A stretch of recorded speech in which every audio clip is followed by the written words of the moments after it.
በስመ አብ ወወልድ ወመንፈስ ቅዱስ አሐዱ አምላክ አሜን። ክርስቶስ ፍለጋ ካብዙ ናይ ዲያቆን ሄኖክ ዝተተርጎመ ራብዓይ ክፋል አብርሃም ይስሐቅ ያዕቆብ። ብናይ ቅድስቲ ቤተ ክርስቲያን ምሳሌ አብርሃም ይስሐቅ ያዕቆብ አብን ወልድን መንፈስ ቅዱስን ወይ ከዓ ምስጢረ ሥላሴ ይምሰሉ እዮም። እዚ ማለት ግን አብርሃም ካብ ይስሐቅ ይስሐቅ ካብ ያዕቆብ ከም ዝበልጽ ኣብ ሥላሴ ምብልላጽ ኣሎ ማለት ኣይኮነይ።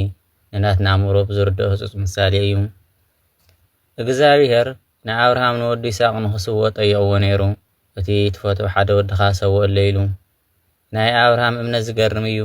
ወዲ 100 ዓመት ኮይኑ ዝወለደ ወዱ እግዚአብሔር ከዓ ዘርእኻ ከም ናይ ባሕሪ ሓሸዋ ከብዝሕ እዩ ኢልዎስ ከነሱ ድሓር ሰውኦ ክብሎ ከሎ ግና ንምንታይ ኢሉ እኳ ጠየቀን። ብእምነት እዩ ንእግዚአብሔር ዝተኣዘዘ። አብርሃም ወዲ ዝስውኦሉ ቦታ እኳ ሳይፈልጦን ነይሩ። እግዚአብሔር ብዝመርሖ ናብ ዘርእካ ቦታ ኺድ ብዝበሎ መሰረት ብንጎታ ላዒሉ ወድን ኣገልግሎትን ሒዙ እዩ ዝኸደም። አብርሃም ግን ቅድሚታ ንወዲ ክስወላ ዝተሓስበት መዓልቲ ዘላለይቲ ከመይ ዝበለት ለይቲ ሕሊፉ ኾን ይኾን? እንታይ ዝሓሰበ ሓዲር ይኾን? እወ ወድኻ ምስዋ ቀሊል ነገር ኣይኮነይ። ንሳራ ኣዶ ይስሐቅ ኳሳይ ነገራን እንታይ ኢሉ ክነግራ ወድኺ ክስውኦ እየ ክብላ ከሎሲ ካብ ገረድ ዝወለድካዮ እስማዒል ኣለካ ንዑ ሰውእ ትብሎ እውን ነይራ ትኾን። ስለዚ ኣይ ነገራን አብርሃም ናይ እግዚአብሔር ትእዛዝ ንምፍጻም ናጋሎም እኳ ኣይበለን። ብንጉሆ ገስጊሱ እዩ ዝኸደ። ክሳብቲ መስዋእቲ ቦታ ከዓ ክሳብቲ መሰውእ ቦታ ከዓ 3 መዓልቲ ተጓዓዘ። ዘፍጥረት ምዕራፍ 22 ቁፅሪ 4። ድሕሪ 3 መዓልቲ ጉዕዞ ከዓ ሞርያ ኣብ ትበሃል ቦታ በፂሑ ብተደጋጋሚ ወዱ ይስሐቅ ንኣቦኡ እቲ ንስውኦ በጊዕ ዓብይ እናበለ ይሓቶ ነይሩ። አብርሃም ከዓ እግዚአብሔር ክዳልዮ እዩ እናበለ ይምልሰሉ ነበረ። ኣብቲ መጨረሻ መሰውእ ቦታ ምስ በፅሑ አብርሃም ንወዱ እቲ ዝስዋዕ ንስኻ ኢኻ ኢሉ ነገሮ። ይስሐቅ ከዓ ንኣቦኡ እሺ ኢሉ መለሰሉ። ይስሐቅ ንመስዋእቲ ምስ ቀረበ ግና እግዚአብሔር እትፈትዎ ሓደ ወድኻ ክስውኦለይ ከም ዘየድሓርሓርካ ፈሊጠ እየ ኢሉ ንመስዋእቲ ዝኾን ብእፀ ሳበቕ ወይ ከዓ ብሃረግ ዝተኣሰረ በጊዕ ኣብ ጎኖ ረአዮ። ንሱ ከዓ ኣብ ክንዲ ይስሐቅ ተሰውአ። እግዚአብሔር ንምንታይ እዩ ንአብርሃም ንወድኻ ሰውኦለይ ዝበሎ እንተይና ቀዳማይ ነገር ናይ አብርሃም እምነት ንኽፍትን ወይ ከዓ እምነቱን ክገልጽ እዩ። እዚ ማለት ግን እግዚአብሔር ናይ አብርሃም እምነት ኣይፈልጦን ነይሩ ማለት ኣይኮነይ። እዚ ግዛዊ መልሲ ወይም ከም ሰውኛ ንናገሮ መልሲ እዩ። ኣብዚ ታሪክ እግዚአብሔር ክነግረና ዝደለየ ካልእ ታሪክ ኣሎ። እዚ ታሪክ ንፈልጦ ከዓ ጎይታ ዓለም ኢየሱስ ክርስቶስ ኣብ ዝተናገረ ቃል እዩ። ወንጌል ዮሃንስ ምዕራፍ 8 ቁፅሪ 56 ኣቦኹም አብርሃም መዓልተይ ክርኢ ደለየ ረኣየ እሞ ባህበሎ። ኣይሁድ እዚ ቃል እዚ ምስ ሰምዑ ንስኻ 50 ዓመት እኳ ዘይመላእኻ ከመይ ጌርካ ንአብርሃም ርእዮ ትብልዎ። ጎይታ ከዓ ኣነ አብርሃም ከይተወለደ ከም ዘለኹ ብሓቂ እብለኩም ኣለኹ በሎም። ወንጌል ዮሃንስ ምዕራፍ 8 ቁፅሪ 58። ኣብዚ ኣቦና አብርሃም እንታይ እዩ ዝረአየ? እግዚአብሔር ክገልጸሉ ዝደለየ ነገር ኸ እንታይ እዩ? ኣብ ኣገር ግዜ ጋስጫ ኣብ መልክዕ ቁርባን ከምዚ ይብል አብርሃም ተመነየ ተፈስሐ ወተነበየ ምስጢረ ምትከ ክርስቶስ እመ በበግዕ ረአየ። እግዚአብሔር ኣብዚ ክነግረና ዝደለየ ነገር ስለ ናይ አብርሃም እምነት ኣይኮነይ ንዓለም ከመይ ከም ዘድሓናና ንዓለም ወይ ከዓ ንወዲ ሰብ ዘለዎ ፍቅሪ እዩ።